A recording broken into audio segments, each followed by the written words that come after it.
Hey guys, what is going on? This is Hunter Bick with DragTheBar.com, and welcome to part 2 of my series, Emptying the Clip, Big Bluffs and No Limit Hold'em. And this part is about check raise bluffs. So to get started, we are going to look at a little guide for check raise bluffs, and then we will look at some hands. Okay, so just kind of a little overview of check raise bluffing. There are basically three types: the flop, turn, and river. And we're going to focus on the river. But just for the sake of completeness, to talk about the first two. The flop, I think everyone's pretty familiar with. It's not uncommon at all in No Limit Hold'em. And I think people do it pretty well generally with a pretty good frequency. The whole goal, of course, is to attack a continuation bet when you feel that the board texture does not hit your opponent's range very hard at all, and you expect to get some folds. The other reason would be to semi-bluff a nice draw, and oftentimes, get it in pre-flop, which is perfect, or get it in on the flop, or hit your draw on the turn where you can, start shoving or whatever. So that's kind of the flop. The turn you see a little less often. Usually when you see it as a bluff, it's a big semi-bluff. Maybe someone will check call with a straight draw and then turn a flush draw to go with it. So they'll check shove the turn. That can be a great play. Another thing you can use it on real dry boards against people who frequently two barrel you, and you can just do it with air in that case, and that can work pretty well. And the nice thing about what the turn has over the flop is you generally have more fold equity because you're representing a stronger range with your. Not only is it a late street check raise, but because of the pot being built, it is going to be a much bigger bet, and you can basically represent a wider range of hands. And people are often, from the early days of No Limit, people often will check call like a set on the flop and then check raise the turn. So check raising the turn light can definitely have some advantages.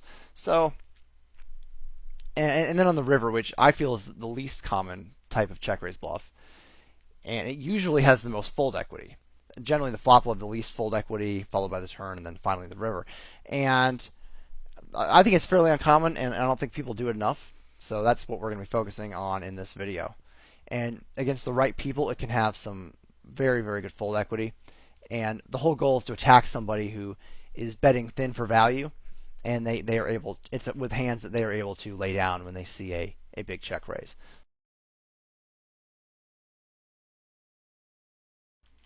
Okay, so let's look at a couple of reasons on why we would want to check raise bluff.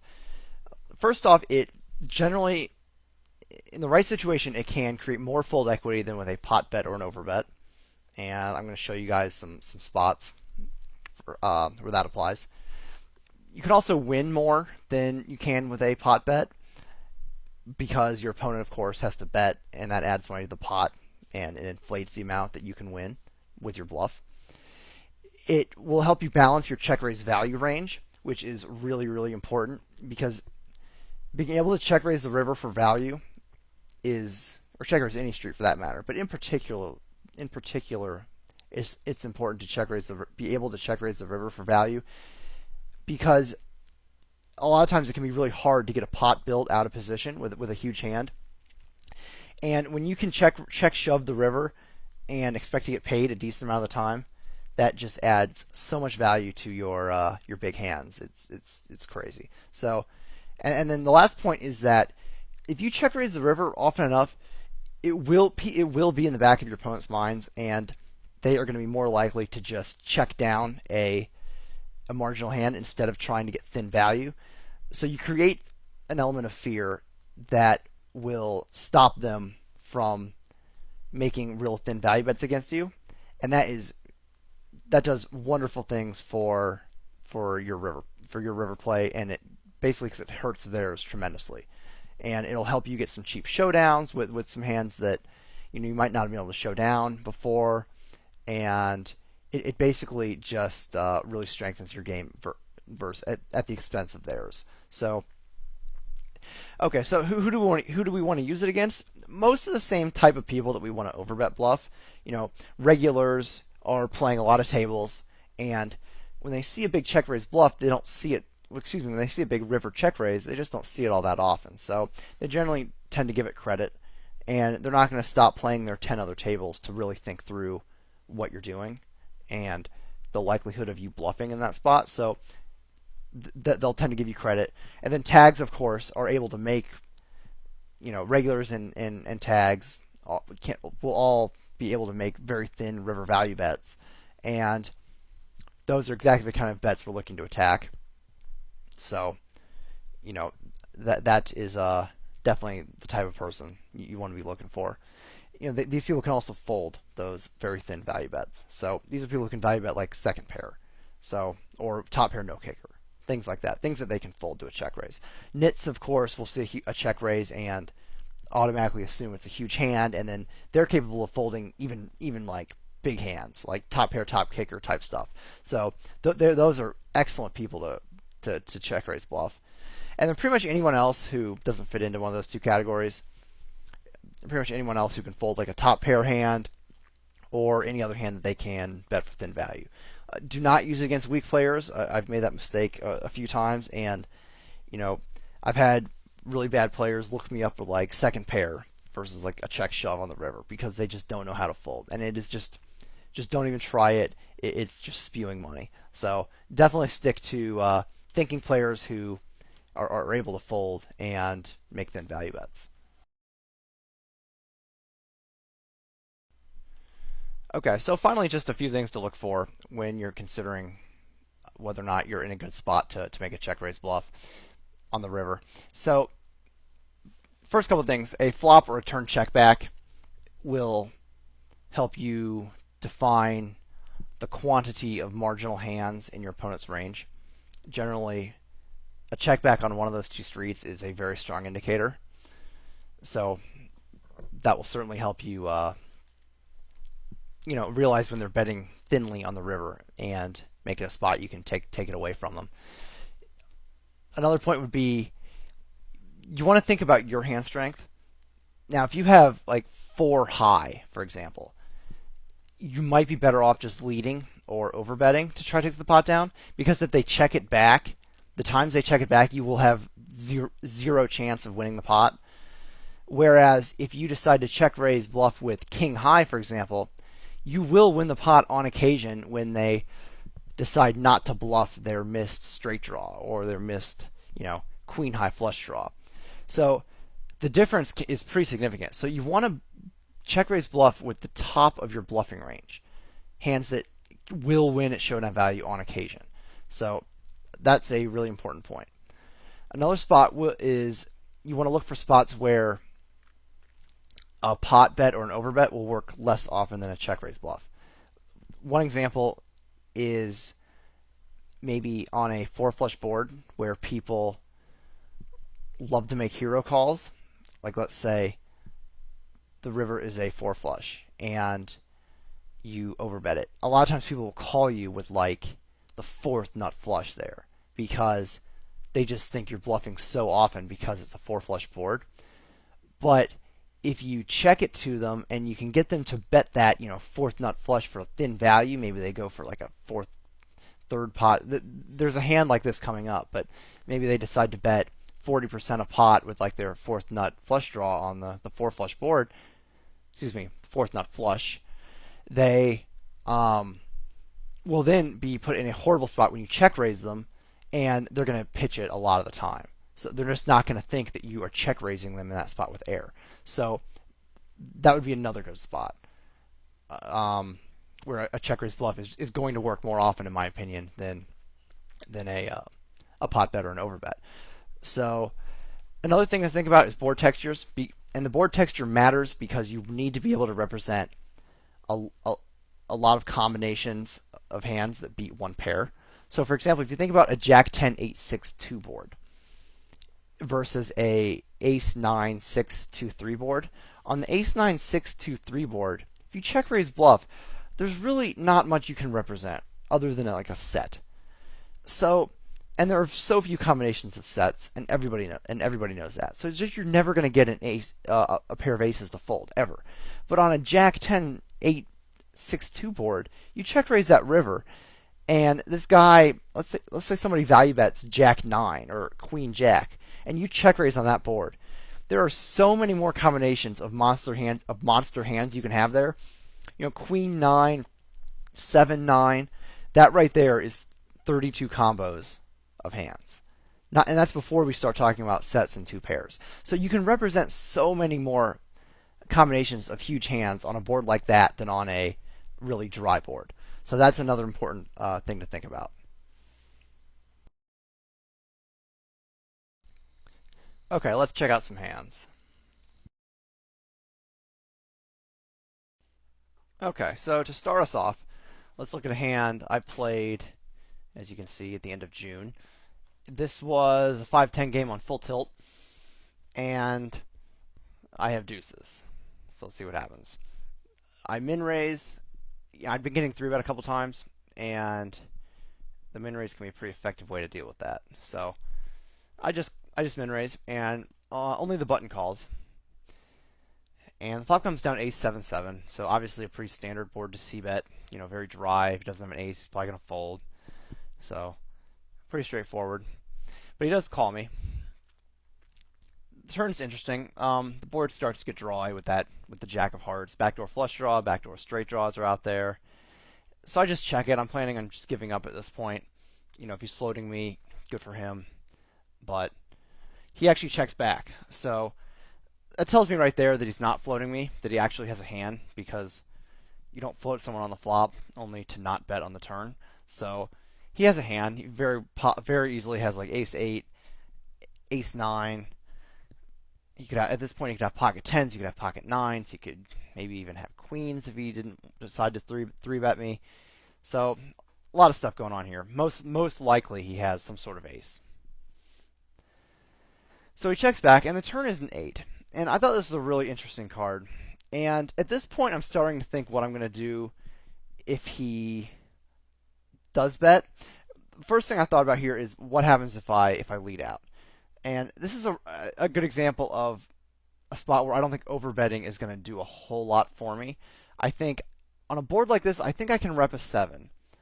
But if I pot it, it's guaranteed he's going to call me. I mean, he has some sort of, most likely, a top pair hand, and that's a huge part of his range, and he's not folding it. So a pot bet's not going to get it done. I could overbet it. I don't know this guy real well, but people, occasionally you will get the folds from top pair with an overbet. However, I thought a check raise bluff would get me a lot more folds.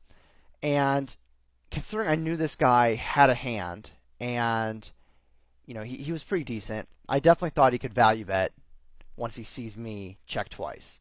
So I decided to check it to him, and I was planning on looking at his bet sizing and seeing how much strength he showed. If he potted it right here, I'd probably just fold. But if he bets half pot, then it's really indicative of ace 5 or ace 9 or just something very marginal. So at this point, I'm just kind of open-minded about it, and I'm just kind of seeing what develops. So I check it to him, and he bets 50. So not exactly a strong bet. It looks like he has ace 4, and he's trying to get me to call with king jack or queen jack or something like that. I think that's almost certainly what was going on here. So at this point, I can represent a 7. Okay, excuse me. At this point, if I check raise, I can represent a lot of hands. I can represent somehow backing into a flush, somehow backing into a straight. I can represent pocket 8s, pocket jacks, any 7, and of course the flushes and straights. So there's a lot that I could have backed into or have that's going to beat his top pair. But more importantly, if this guy has one of these, more importantly, we know his hand is entirely derived of marginal holdings. It's weak aces the vast majority of the time here. So what is he going to do if I make a huge raise? He's going to be in a really tough spot. On a board like this, he's going to have a very difficult time calling me with ace 5.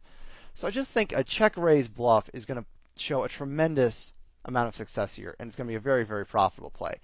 So I decided to make it 375, which is a bigger than pot bet, actually. A pot bet would have been something in the neighborhood of 270, and if he only has to call another 220, you know, I kind of felt like maybe he'd talk himself into calling with top pair, so I went ahead and just threw in an extra $100 just to really make it look like I was just going for some serious value here, and to really just kind of push him into folding. So that's what I did, and he actually went into the tank for a while here, and did end up folding.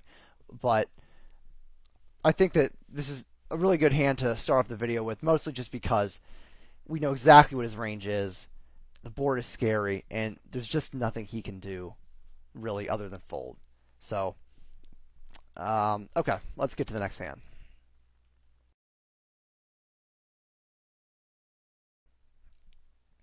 Okay, so for this next one, we are still at full tilt, playing 3-6, and me and this Amex Centurion guy are both 150 big blinds deep. And he goes ahead and opens, and I make a call that for me is definitely non-standard. I'm pretty tight in the blinds. I'm a strong advocate of being tight in the blinds, but I'd really been doing well post-flop against this guy, so I was pretty confident I'd be able to win more than my share, even out of position, mostly because of the stack sizes. So I make the call, and the flop comes down ace, 9, 7 of clubs. I had spades, obviously.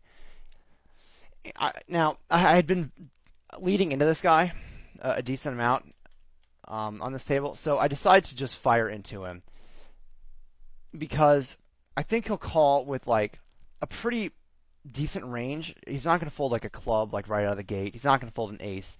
In fact, I don't think he's going to fold a ton, but I do think that I can get him off of whatever he calls with pretty easily later on because I'll be able to. My plan basically was to force him into having like a big club or a set or something that he didn't want to fold. And there are also a lot of cards that can help me. For example, I have 6 non-club cards that will hit my straight. If another club shows up, I can use it as a bluff card and make it look like I'm semi-bluffing. And basically just do some other things to make him, put him in a tough spot. So that was kind of the goal. So this bet serves a couple different purposes. It's more of like, it's not like a straight semi-bluff. It's a little weak to be like a semi-bluff. I mean, so it's kind of like a setting up, starting my bluff / semi-bluffing type bet. So it's got a few different purposes, and what it ends up being is going to be defined later in the hand. So I lead out. He calls me. Interesting card because I make my straight and also it hits the club. Now, at this point, I think there's a really good reason to both check and bet. Betting is going to allow me to keep representing, a big club and maybe get a fold right here. Checking will give me an idea of his hand strength, whereas betting doesn't, because if I bet, he, could be calling me with an ace, not believing me. He could have any club. But if I check, I'm going to get a really good idea of what his hand strength is, because he's only going to bet like a big club. I don't expect him to bet like the 10 or the 8. So I definitely expect him to check back like an ace with no club. So, I could keep bluffing, but I really felt that I wanted a little more information, and then I could just play the river and either overbet or check raise him, or if I felt like my hand was good often enough, I could just check it and try to show the hand down. So I decided to just check it, actually. And he checks back. So now, like I just said, we have a much better idea of his hand strength. He can't have a huge club because he would be betting that, especially with these stack sizes. He would want to get his pot build. So at this point, we're putting him on like a weak club or like an ace with no club. Probably one of those two things. He may have like 9, 10 or something like that. So another ace rolls off, which I thought was kind of a cool card. And I decide that if he had an ace, he would either bet for value, although I thought that was kind of unlikely.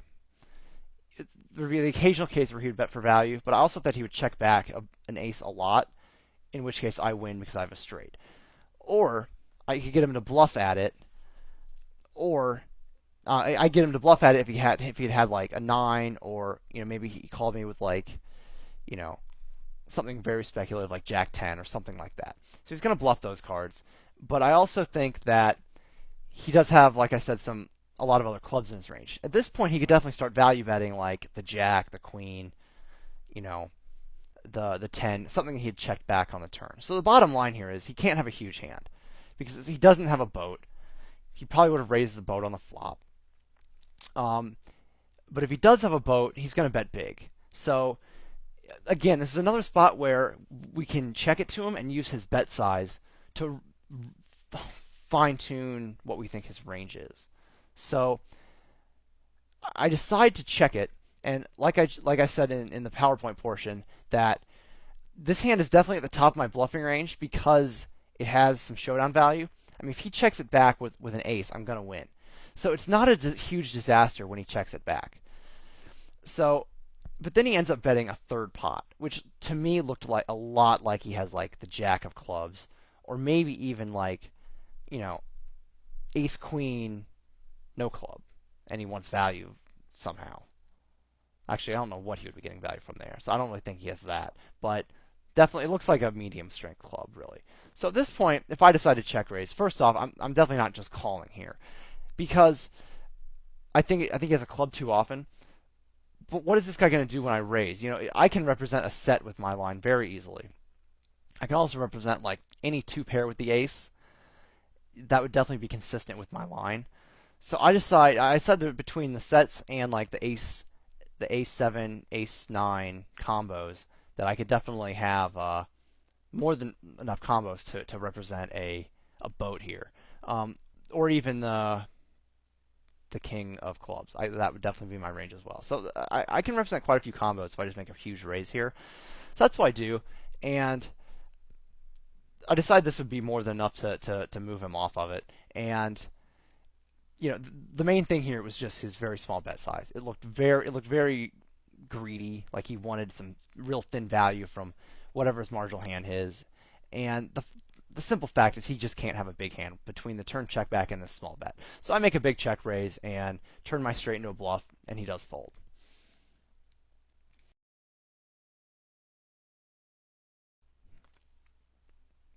Okay, so here's a heads up hand. This was actually 3-6 pot limit on full tilt.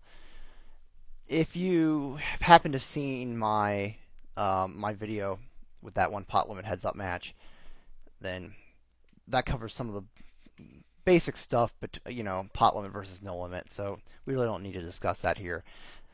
But basically, this opponent, this guy, I was two tabling him, and I think that he thinks about the game pretty well. I definitely felt like I was one step ahead of him, and he definitely had a fairly creative tag thought process. But I'm pretty sure the match went my way, and he ended up quitting me. But definitely someone who probably wins, and who, definitely not like an easy match by any means. But so he kept me on my toes, and the main thing is he was like I want to say he was like a 55, 40 type player. So like on the loose, actually not that loose, kind of standard actually, but definitely creative and capable of making some plays. So with that, I pot three bet, I repot king queen suited, which is totally standard heads up, and he calls me, which no one ever folds to three bets in pot limit for some reason, even though they should. So I think his range is wide. This guy did not like folding to three bets, period. So it's most of his range at this point is most of his opening range. So I lead out. This is not a board I'm thrilled with, mostly because of all the straight draws, the gut shots, the pair plus gut shots. Actually, well, not pair plus gut shots, but some pairs that have like backdoor straight draws, flush draws. It's not the greatest board ever. But I do see bet, and he calls me. I remember he called me pretty quick actually. So the ultimate blank rolls off, which is nice. And at this point, I wasn't sure I had a whole lot of fold equity against his calling range on the flop, mostly because the turn hasn't changed much. and there was no way this guy was going to fold like pocket eights, for example, here. It just was not going to happen. So I just decided to check it, and he checks back the turn. Now, as I'm sure you guys have noticed, there is a running theme with the videos in this series, and the hands that I'm showing you in the videos in this series, that centers around them checking back the turn. So, it is not. It is that is not an accident. It is a very powerful piece of information. So he checks back the turn, which tells us that he cannot have a huge hand. So, I think that includes a hand like Queen Jack. I think he's going to be betting it. Maybe I think Jack 10 would be the worst, would be the very best hand he would check back here. But I think he has a ton of middle strength hands like 8-7, 9-7, 10-7, pocket 8s, 9s, 10s, 6s, 5s, 5-6. Probably just flush draws. So because no one ever wants to bet the flush draw on the turn in a big heads up pot like this because they don't want to get check raised off of it. So people tend to check back their draws. So he checks it back. So at this point, I check it again, planning to see what he does. It is important here that I do have showdown value here, because if he gives up on a flush draw or a like a 5-6, well 5-6 got there, but he could give up on his 8-9 or his 6-8 or one of those hands, or if he gives up on his flush draw. I have some decent showdown value, not great by any means, but it's definitely not nothing either. So I check it and planning on seeing what he's doing. Notice that the stack sizes are like perfect for me to check raise bluff here, because I can rep check raising for value really, really well with I've got about a little more than 2 pot bets left in my stack. So I can make it look really value-y. Make it look like I'm really going for value if I check raise here. So he bets a pretty good amount. And, he bets like, I don't know, 65% pot about. And the bottom line here is I know that this guy doesn't have a hand good enough to bet the turn and get it in with. So he's either bluffing his misdraws, or he's betting a hand like, Jack 10 or pocket 8s or something. He's trying to get me to look him up with ace high. And I think that I don't think he's ever going to fold a jack, but I think that's a pretty small part of his range, because a lot of his jacks would have bet the turn anyway, or maybe even raised the flop. So I don't think there's a ton of those. I think he has a ton of combos of like pairs that revolve around the 7, or like a mid pocket pair, and then the flush draws. That's the bulk of it. I think with ace king, I think we can start talking about calling. But even ace king, I think ace king's a lot closer in terms of calling versus shoving. I think king queen is definitely a shove. So I just ship it in, and I remember he folded this one pretty fast.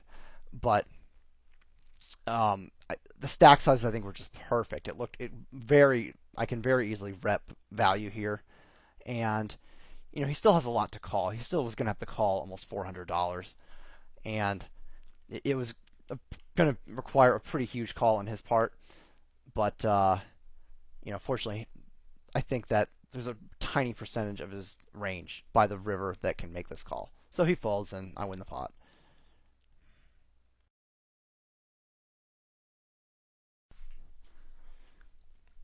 Okay, so here's a 2-4 hand at Cake Poker, and this one playing 3-handed, a little bit deep, about 150 big blinds deep.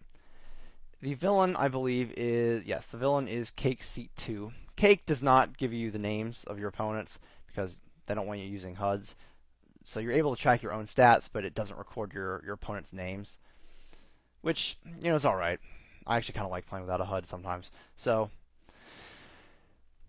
okay, so what happened here? Let me back this up. So he limps the button, which is kind of surprising from this guy, because this guy is actually kind of decent tag. I feel like I actually played him heads up for a while, and I felt like I had a pretty significant edge on him. But having said that, I'm sure he wins in a 2-4-6 max game. So he limps the button, which I didn't really get. So I went ahead and raised it with ace king, and made my c bet. He calls, turns a 10, and he checks it back.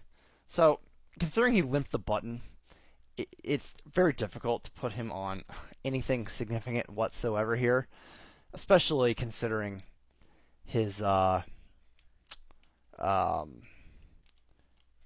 not betting his check on the turn, his not betting the turn. So, one more thing about the turn before we go to the river is that I'm not thrilled with a double barrel here, simply because this particular opponent, does not like folding to me. He thinks I'm kind of crazy. He's caught me overbet bluffing him before. He's caught me overbetting him for value. He just doesn't like to fold to me. So I don't really expect him to fold most of his hands anyway. So I think that I need to. I have the option of triple barreling him, or I could just give up. So I was kind of just planning on giving up at this point. I don't think I'm going to get the folds. And on a board this coordinated, I'm just going to have to play a pure guessing game on a lot of river cards as to what hit him and what didn't, or if he has a made hand or if he was drawing. And that's kind of a tough situation when considering the third barrel, because if it's like a lot of misdraw hands but also a lot of made hands in his range, it can just pose problems. So the 4 shows up, which to me looks like a total blank. I guess he could have floated the flop with like 5-6, but that's really it. That's really the only card that I can really see a 4 helping him. And 5-6 is in his range. He did limp the button, but I think he could also have some jacks, like Jack 5, 10-7, some things like that. So I check. He bets pretty big, which would definitely, which he could do with any hand that he got to the river with, whether it's a draw or a pair. And this guy can turn weak hands into a bluff. So he does bet, and I was just like, the draw's missed. He doesn't have a jack, or he would have bet the turn. So, and what hand does like this 4 really help? So it looks like he has like a 7, like 7-5, or something like that, and he's either bluffing me or value betting, or looks like he's just kind of betting without a real strong idea of what he's doing. So I decided to just crank it up to 230 and win the hand. I just don't think he's representing anything that can really handle a bet like this. So unfortunately for me, he does snap call with 7-4. So it turns out the 4 did help him. But with the exception of like that hand, if he's playing his 7-4 like that, he's playing the rest of his 7s like that, and he's gonna have to fold the rest of those too. The rest of those. So I like the play. I think it's pretty standard in a situation like this, and I just ran bad on this one because he got there. But just kind of another example of him basically telling me with his line that he just really cannot handle a lot of pressure. So, pretty good spot for it.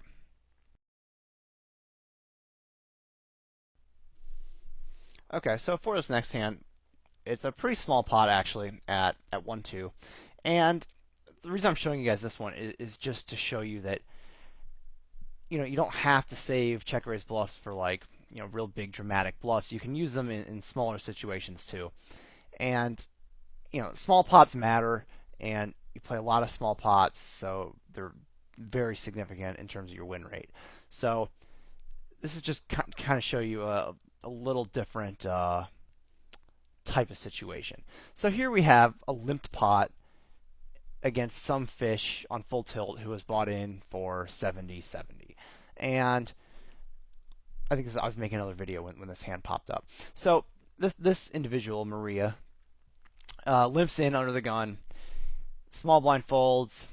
I check.